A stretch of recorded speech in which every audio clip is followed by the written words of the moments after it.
기도하시겠습니다.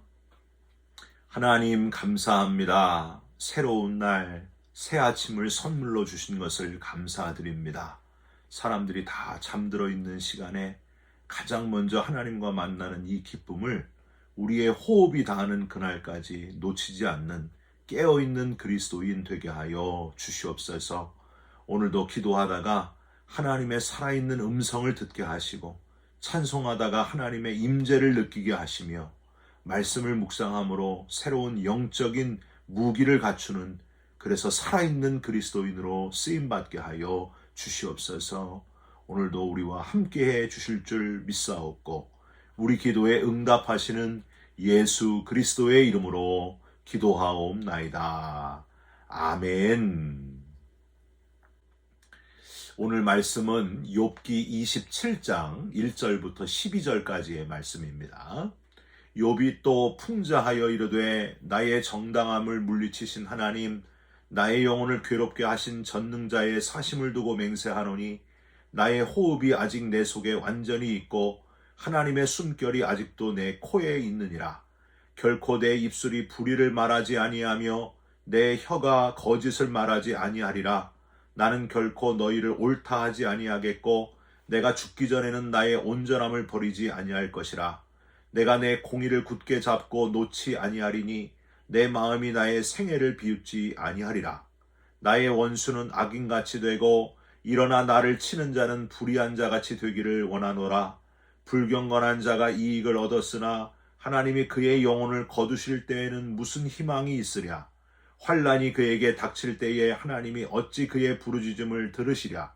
그가 어찌 전능자를 기뻐하겠느냐. 항상 하나님께 부르짖겠느냐. 하나님의 솜씨를 내가 너희에게 가르칠 것이요 전능자에게 있는 것을 내가 숨기지 아니하리라. 너희가 다 이것을 보았거늘 어찌하여 그토록 무익한 사람이 되었는고. 아멘. 오늘은 욥기 27장 1절부터 12절까지의 말씀으로 흔들리지 않는 정직이라는 제목의 말씀을 함께 나누고 기도하는 시간을 갖겠습니다.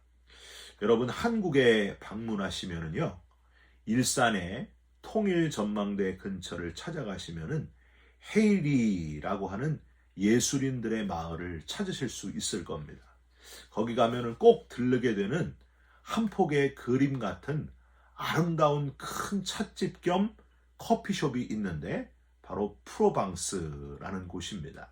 꽃이나 화분을 팔기도 하고요, 나무나 기념품을 팔기도 하는데 한국에서 살 때에 가끔 프로방스를 방문하게 될 때마다 참 행복했었습니다. 아름다운 꽃과 나무와 차와 커피가 어우러져 참 멋진 곳 프로방스. 무슨 광고하는 것 같죠? 그런데 여러분, 이 프로방스라는 이름의 지역이 실제로 있었습니다. 어느 나라 어느 지역이었을까요? 바로 프랑스 알프스 주변의 유명한 휴양지입니다. 나무와 꽃과 숲이 아름답게 어우러진 곳 프로방스. 유럽을 여행하실 때에 꼭 한번 들르시기를 바랍니다. 그런데 여러분, 이렇게 프랑스의 프로방스가 이렇게 아름다운 나무와 꽃과 숲을 이루게 된 것은 사실은 나무를 심는 한 사람, 한 노인의 꿈과 땀과 헌신 때문이었다 하는 사실을 혹시 들어 알고 계십니까?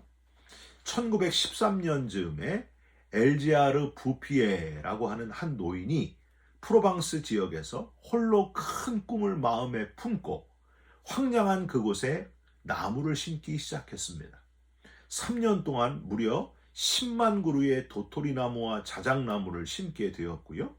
포기하지 않고 계속 나무를 심어 결국 프랑스 지역에서 가장 아름다운 그런 곳을 이루게 되었는데, 온 지역이 다 울창한 참나무 숲과 꽃과 개울가를 이루게 되었다 하는 겁니다.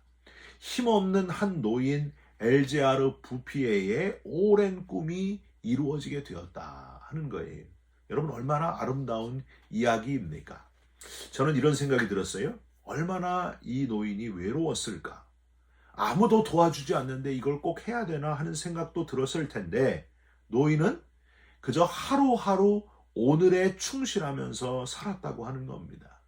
미래의 아름다운 숲을 보게 될 꿈이 있었기 때문에 그때를 기대하며 하나하나 나무를 심고 또 돌보았다고 하는 거죠. 꿈꾸는 사람, 비전을 품는 사람이었기 때문에 결국에는 그 꿈을 이루게 되었다 하는 겁니다. 내 안에 미래를 꿈꾸는 비전의 사람, 그래서 오늘 나무를 심는 사람, 저와 여러분이 바로 그런 사람 되시기를 간절히 부탁드립니다. 바라기는 그리스도인으로서의 나무를 심는 사람이 됐으면 좋겠습니다. 하나님을 마음에 품고 하나님의 나라를 꿈꾸면서 홀로 외롭지만 그리스도인의 길을 묵묵히 꿋꿋이 걸어가는 사람이 되시고, 오늘 내가 그리스도인으로서 오늘 해야 될 일이 뭔가 매일매일 사명을 발견하시고 오늘을 최선을 다해 열심히 뛰시면서 마지막으로 하나님의 비전, 미래를 꿈꾸면서 거룩한 하나님의 비전을 이루어내시기를 주님의 이름으로 부탁드립니다. 오늘은요, 어제에 이어서 욥의 또 다른 변론의 장이에요. 욥기 25장의 빌닷의 그 짧은 6절에 대한 반론의 장 6장, 욥의 6장 중에서 오늘은 두 번째 장입니다.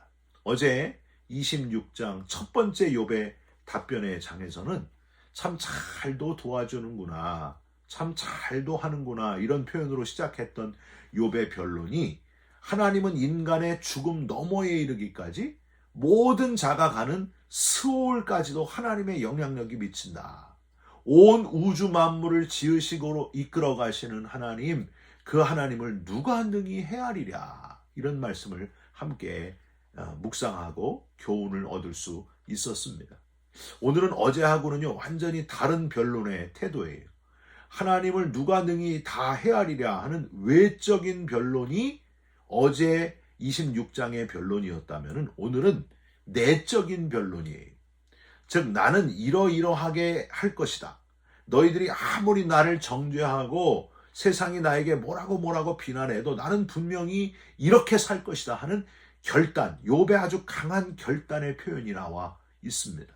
하나님은 헤아릴 수 없이 크시고 그 뜻이 미치지 않으시는 곳이 없는데 내가 어찌 가만히 있을 수 있겠는가 하면서 외치는 그 욥의 과감한 결단, 욥이 자기 자신에게 세우는 다짐이라고도 할 수 있습니다. 저와 여러분도 하나님의 크심과 위대하심을 발견하시면서 내적으로 이 욥과 같이 이렇게 과감한 경건의 결단을 하시면서 그대로 행하시는 그런 성도가 되셨으면 좋겠습니다. 그런데 우리는 우선 이렇게 욥이 내적으로 확신을 갖도록 아주 특별한 욥에게 아주 친밀하게 피부에 와닿도록 하는 특별한 뭔가가 욥에게 있었다 하는 것을 발견해야 됩니다. 즉, 욥이 지금 겪고 있는 지극히 큰 고통 속에서 하나님께서 욥에게 행하신 특별한 터치가 있었습니다. 3절을 한번 보실까요? 나의 호흡이 아직 내 속에 완전히 있고 하나님의 숨결이 아직도 내 코에 있느니라. 여러분, 하나님이 아담을 지으시고 바로 했던 게 뭘까요? 창세기 2장 7절에 하나님께서 흙으로 사람을 지으시고 그 코에 생기를 불어넣어 주셨습니다. 그래서 생명이 되었습니다. 비로소 진짜 사람이 되었죠. 영원히 존재하시는 하나님이 생기를 불어넣으시면 살아나지 않을 존재가 없다는 거예요. 그러니까 살아계신 하나님, 영원까지 살아계신 하나님의 생기가 만물을 살게 하는데 그 생기가 바로 욥에게 들어와 있다 하는 그런 표현입니다. 욥이 이런 표현을 썼어요. 다시 3절을 한번 더 읽어볼게요. 나의 호흡이 아직 내 속에 완전히 있고 하나님의 숨결이 아직도 내 코에 있느니라.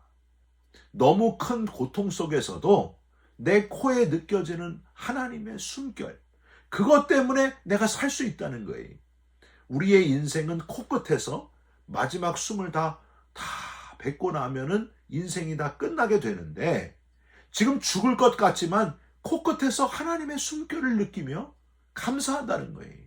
여러분, 저와 여러분도 이렇게 고백하는 사람 되시기를 주님의 이름으로 부탁드립니다. 여기서 첫 번째, 욥은 하나님의 숨결, 그 흥분을 감출 수 없어서 결코 이렇게 할 겁니다 하고 결단했다는 거예요. 4절을 한번 보세요. 결코 내 입술이 불의를 말하지 아니하며 내 혀가 거짓을 말하지 아니하리라. 5절 나는 결코 너희를 옳다 하지 아니하겠고 내가 죽기 전에는 나의 온전함을 버리지 아니할 것이라. 우리 이 한글 성경에는요 결코가 여기 2번밖에 없잖아요. 그런데 히브리어에 임이라고 하는 단어, 강력한 결단의 단어 임이라고 발음하는 단어는요 2번이 아니라 3번이 들어가 있습니다. 완벽한 결단이에요. 하늘이 두 쪽 나도 나는 이렇게 할 것이다. 반드시 할 것이다. 내가 죽는 한이 있어도 결단코 나는 하겠다 하는 그런 결단입니다. 여러분 무슨 결단이? 다시 4절 보세요. 결코 내 입술이 불의를 말하지 아니하며 혀가 거짓을 말하지 아니하리라. 사랑하는 성도 여러분, 저와 여러분도 욥처럼 우리의 코에서 하나님의 숨결을 느끼시면서 이런 결단의 사람이 됐으면 좋겠습니다. 내가 결코 불의를 말하지 아니할 것이고 내 입으로 거짓을 말하지 아니하리라. 하나님의 숨결을 느끼는 사람, 살아있는 그리스도인이라면은 우리의 입술과 말이 달라야 한다는 거예요. 코끝에서 하나님의 숨결을 느낀 사람이라면 그대로 입술까지 전해져서 통해져서 입술과 말이 하나님의 입술과 말처럼 돼야 한다는 그런 사실입니다. 여러분 5절 나는 결코 너희를 옳다 하지 아니하겠고 내가 죽기 전에는 나의 온전함을 버리지 아니할 것이라. 즉 옳은 일을 옳다, 진리편에 서는 일, 하나님 앞에 온전하게 서리라, 온전하게 걸어가리라 하는 결단을 지금 하고 있는 거예요. 여러분 저와 여러분도 이런 결단의 사람 되시기를 주님의 이름으로 부탁드립니다. 이미 그렇게 결단하신 분들이 많아요. 아닌 건 아닌 거다. 성경에 아닌 건 아닌 거다. 그래서 잘못된 교단에서 나오신 분들이 여러분들 아닙니까? 하나님 한 분 바라보고 건물이 아니라, 교회는 건물이 아니라 하나님이 임재하시는 곳이고 살아있는 공동체다.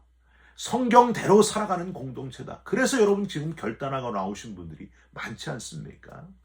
나무를 심은 그 노인은 사람들의 말보다도요 옳은 길을 결단했습니다. 방주를 120년 동안 지은 노아, 당시의 완전한 의인이었던 노아는 방주 짓는 일을 곧장 진행시켜 나갔습니다. 사람들이 뭐라고 하는 것에 흔들리지 않았어요. 강한 결단이 있었기 때문입니다. 사랑하는 성도 여러분, 저와 여러분도 오늘부터, 아니 지금부터 강하게 결단하고 옳은 말을 하리라, 온전하리라, 옳은 길 진리의 길을 걸어가리라 하고 결단하고 계속해서 그 길을 걸어가는 사람, 실제로 그 길을 진리의 길을 걸어가는 사람 되시기를 주님의 이름으로 부탁드립니다. 두 번째로 욥은 오늘을 최선을 다해 언제인지 모르지만은 갑자기 오게 될 그날을 준비하면서 오늘을 살아가리라. 즉 오늘이 마지막 날이 될 수 있음도 생각하면서 준비하면서 살아가리라 하는 교훈을 하고 있습니다. 8절을 한번 보세요. 불경건한 자가 이익을 얻었으나 하나님이 그 영혼을 거두실 때에는 무슨 희망이 있으랴. 악인이 아무리 이득을 얻었을지라도 오늘 밤에 그 영혼을 거두어 가시면 아무 소용이 없다는 거예요.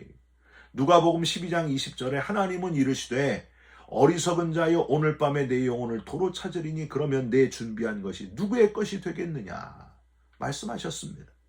9절 보세요. 환난이 그에게 닥칠 때에 하나님이 어찌 그의 부르짖음을 들으시랴. 즉 아무리 하나님께 부르짖어도 이미 때가 늦었다는 거예요. 악인은 거기서 끝난다는 거예요. 듣지 않으신다는 겁니다.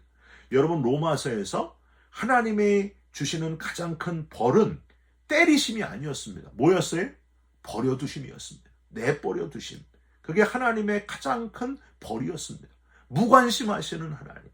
하나님이 전혀 관심이 없으시고 버려두시다가 아예 그의 영혼을 그냥 거두어 가신다는 거예요. 여러분 이것보다 슬프고 허망한 일이 어디 있겠습니까? 지금 욥은 빌닷을 비롯한 다른 친구들에게 하나님은 악인에 대해서 이렇게 벌하신다.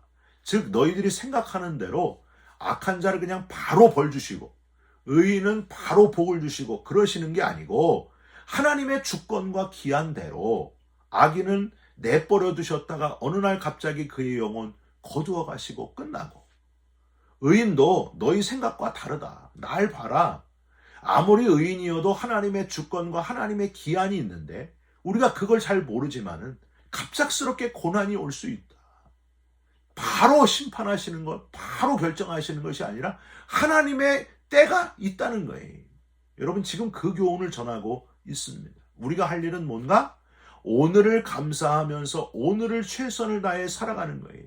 오늘 내가 잠자다가 하나님이 나를 부르셔도 여한이 없도록 하나님과 매일매일 교제하면서 하나님이 주신 오늘 내게 주어진 것들을 최선을 다하면서 하나님의 뜻대로 결국에 하나님 앞에 서게 되는 삶, 저와 여러분들이 그렇게 살아가라는 겁니다.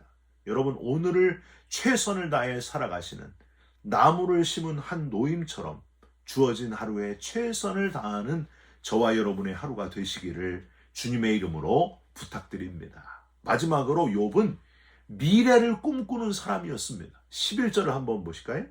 하나님의 솜씨를 내가 너희에게 가르칠 것이요 전능자에게 있는 것을 내가 숨기지 아니하리라. 그동안 욥이 살아오면서 느끼고 배웠던 모든 것들, 하나님의 솜씨를 내가 가르칠 것이다. 후배들에게 가르칠 것이다. 전능자에게 있는 모든 것을 내가 숨기지 아니하리라. 욥의 세 친구를 비롯한 모든 이들에게 숨기지 않고 다 전해주고 가겠다 하는 그런 결단의 고백을 하고 있습니다. 나무를 심는 노인 엘제하루 부피에처럼 지금은 초라하게 보이고 당장 눈에 아무것도 안 보여도 내 후대에까지 다 전해지도록 내가 숨기지 않겠다. 가르치고 열심히 전하겠다 하는 고백을 하고 있습니다. 여러분 죽음의 순간이 가까워 올 때에 마지막 시간이 얼마 남지 않았다는 시한부 판정을 받게 될 때의 모습을 보면은요, 그 사람이 얼마나 하나님의 사람이었는지를 확인할 수 있습니다. 미래에 하나님의 나라를 기다려왔던 사람은 이 땅에 너무 연연하지 않는다는 거예요. 집착하지 않는다는 거예요. 중요한 것은 믿음의 후배들에게 내 믿음이 전수되는데, 잘 전수되도록 하는데 관심이 있다는 거예요. 모든 관심이 거기에 있다는 거예요. 여러분 저와 여러분의 관심이 지금 거기에 있습니까? 내가 좀 더 가지려고 하고 집착하고 그게 아니고 믿음이 잘 전수되는데 우리의 관심이 있어야 된다는 거예요. 눈에 보이는 남겨진 유산이 얼마고 부동산이 얼마고 그게 아니고 자녀들에게 내 믿음의 후배들에게 믿음의 선한 싸움을 다 싸우고 곧 다시 만나도록 믿음의 싸움을 잘 싸우라 하고 전해주고 가는 모습으로 우리의 모습으로 본을 보여주고 가는 저와 여러분들이 돼야 된다고 하는 겁니다. 여러분 지금 뭘 하고 계십니까? 나무를 심고 계십니까? 홀로 묵묵히 오늘이 혹시 마지막일 수도 있다. 오늘이 마지막 날일 수도 있다 하는 생각을 하시면서 최선을 다해 그렇게 살아가고 계십니까? 그렇게 사시기를 주님의 이름으로 부탁드립니다. 우리 후배들에게, 우리 후손들에게, 나를 아는 모든 이들에게 믿음이 뭔지를 전해주고 신앙이 뭔지를 전해주고 그리스도인이 어떤 사람인지를 전해주면서 살아가는 저와 여러분이 꼭 되시기를 주님의 이름으로 축원드립니다. 여러분 예수님은요 나무를 심는 분 정도가 아니고 그 나무에 매달려 죽으신 분이셨습니다. 모든 죄인들을 대신해서 죽기를 결단하시고 마침내 십자가에 달려 죽으시고 물과 피를 다 흘려주셨습니다. 누구 때문에? 저와 여러분 때문에. 저와 여러분을 구원하기 위해서 하나님과 우리와의 막혔던 관계를 다시 열려지게 만들어 주셨습니다. 우리 미래의 구원의 길을 열어주셨습니다. 믿기만 하면. 사랑하는 성도 여러분, 예수님의 마음을 오늘도 우리 마음에 새기시고 우리를 구원하신 그 사랑에 감사하면서 행복한 하루를 살아가시고 감사의 하루를 살아가시기를 주님의 이름으로 축원드립니다. 기도하겠습니다. 하나님, 우리도 이 땅에 남겨진 시간 동안, 주어진 시간 동안 나무를 심는 그리스도인 되게 하여 주시옵소서. 강한 결단의 사람, 그리고 행동하는 그리스도인 되게 하시고 오늘을 마지막 날이라 믿고 세월을 아끼며 살게 하시고 꿈과 비전을 품고 이루어내는 그리스도인, 미래를 꿈꾸는 그리스도인 되게 하여 주시옵소서. 오늘 하루 우리와 함께 해주실 줄 믿사옵고 예수 그리스도의 이름으로 기도 올리옵나이다. 아멘. 하늘에 계신 우리 아버지여, 이름이 거룩히 여김을 받으시오며 나라가 임하시오며 뜻이 하늘에서 이룬 것 같이 땅에서도 이루어지이다. 오늘 우리에게 일용할 양식을 주옵시고 우리가 우리에게 죄진 자를 사하여 준 것 같이 우리 죄를 사하여 주옵시고 우리를 시험에 들게 하지 마옵시고 다만 악에서 구하옵소서. 나라와 권세와 영광이 아버지께 영원히 있사옵나이다. 아멘. 사랑하는 성도 여러분, 흔들리지 않는 정직한 그리스도인 되시기를 주님의 이름으로 부탁드립니다. 오늘을 감사하면서 나무를 심는 사람, 미래를 꿈꾸는 그리스도인 저와 여러분들이 됐으면 좋겠습니다. 여러분 사랑합니다. 축복합니다. 감사합니다.